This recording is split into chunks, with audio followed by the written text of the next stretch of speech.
Assalamualaikum warahmatullahi wabarakatuh. How are you today, ma'am? May you always be healthy every day. So today I will make the 5 video about my weekly practice progress to deliver a speech on TED Talk and entitled 5 Ways How Not to Follow Your Dreams. Before that, let me introduce myself. My name is Sinta Meilinda.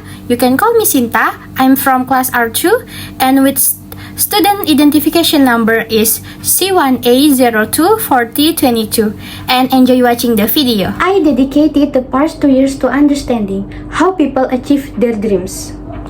When we think about the dreams we have and then we want to live in the universe, it is striking to see how big of an overlap there is between the dreams we have and the projects that never happen.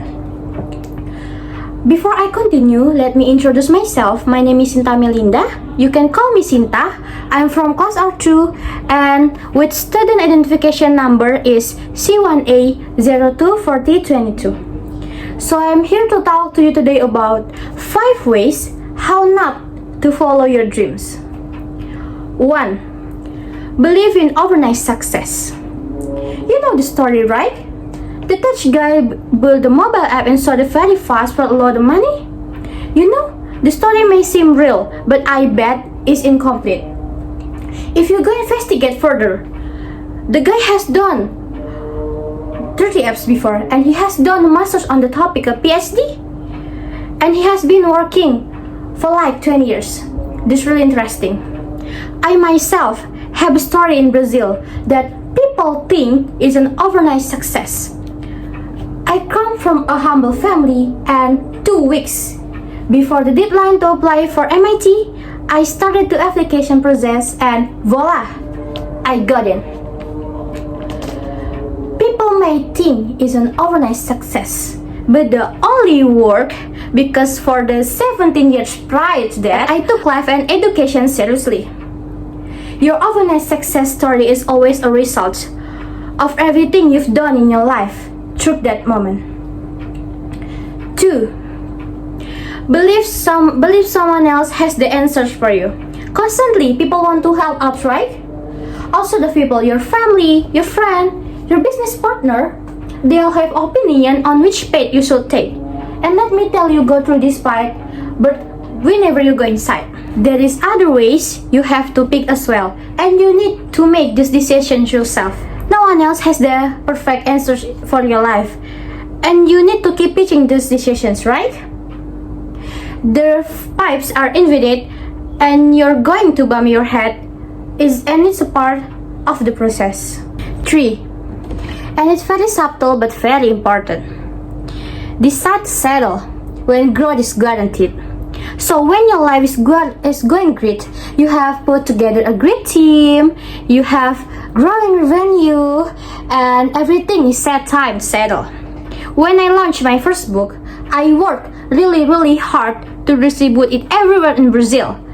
And with that, over 3 million people downloaded it and over 50,000 people bought bicycle copies. When I wrote a sequel, some impact was guaranteed, even if I did little. Sales will be okay, but okay is never okay. When you're growing towards a peak, you need to work harder than ever and find yourself another peak, right? Maybe if I did little, a couple 100,000 people would read it, and that's great already.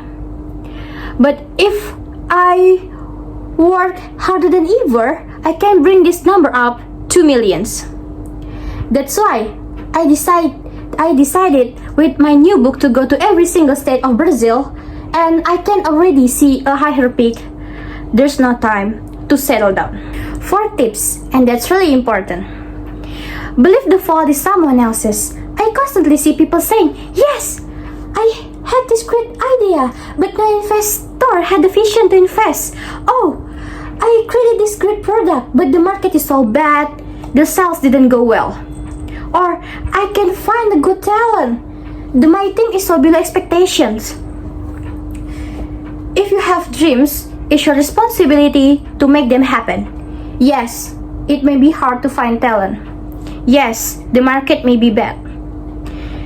But if no one invests in your idea, if no one book your product, for sure, there is something there that is your fault. Definitely. You need to get your dreams and make them happen. And no one achieved their goals alone. But if you didn't make them happen, it's your fault and no one else be responsible to your dreams. And one last tips, and this one is really important as well. Believe that the only things that matter are the dreams themselves. When I saw one ad, and I was a lot of friends, they were going up a mountain. It was a very high mountain, and it was a lot of work. You could see that only were sweating and was stoked and were going up a mountain, and they finally made it to the peak. And of course, they decided to celebrate, right? I'm going to celebrate, so yes, we made it. We're at the top. 2 seconds later, one looks at the other and say, okay, let's go down. Life is never about the goals themselves. Life is about the journey. Yes, you should enjoy the goals themselves. But people think that you have dreams, and whenever you get reaching one of those dreams is a magical place where happiness will be all around. But achieving a dream is momentary sensations, and your life is not. The only way to really achieve all of your dreams is to fully enjoy every step of your journey. That's the best way, and your journey is simple. It's made of steps. Some steps will be right on. Sometimes you will trip if it's right on, celebrate. Because some people wait a lot to celebrate. And if your trip turned that into something to learn, if every step becomes something to learn or something to celebrate, you will for sure enjoy the journey. So, 5 tips. Believe in overnight success. Believe someone else has the answers for you. Believe that when growth is guaranteed, you should settle down. Believe the fault is someone else's. And believe that only the goals themselves matter. Believe me, you do that and you will destroy your dreams. Thank you. That's all for the progress video I made. If there are any mistakes, I apologize. And I will end it here. Wassalamualaikum warahmatullahi wabarakatuh.